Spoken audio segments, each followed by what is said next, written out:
It was in 2022. I was not doing so well, be it professionally, mentally, and also in terms of my health. Even my personal relationships weren't on right track, and I had no peace in my mind. And that got me going far away from God. I was dealing with this lack of peace and comfort in my mind and spirit for around 3 years. Until I was 22, I had a very transactional relationship with God. I was expecting Him to help me in my troubles, whether it was professional troubles or relational troubles. I was only praying to find comfort by seeking solution.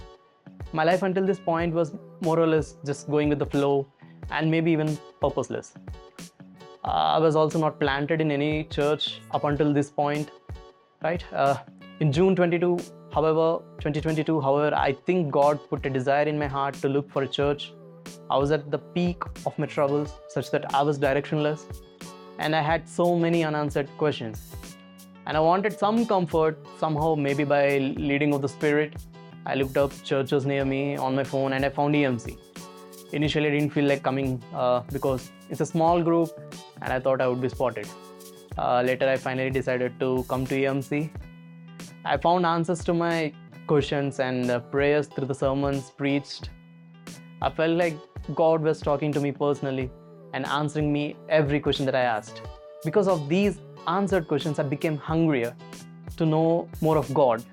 And I started to believe God completely, and my faith kept growing stronger to a point that I started to participate in church. And I want to serve God, which I've never done before. I started to read Bible and seek God's purpose of my life and the purpose of me being a part of EMC. Meanwhile, I found myself getting planted into this church. I was energized by the sermons. I felt the presence of God. Even Pastor Sarath is approachable, and the interactions I've had with him were engaging and revealed God more to me. I found myself having a good community and a great friends in whom I find comfort and fun.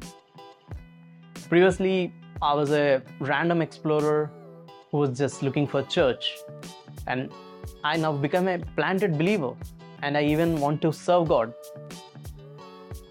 Right? I desire and pray that EMC will outgrow itself every year. I want many more people to experience and grow in grace and also enjoy this community which forgets all differences and join as one in love and faith.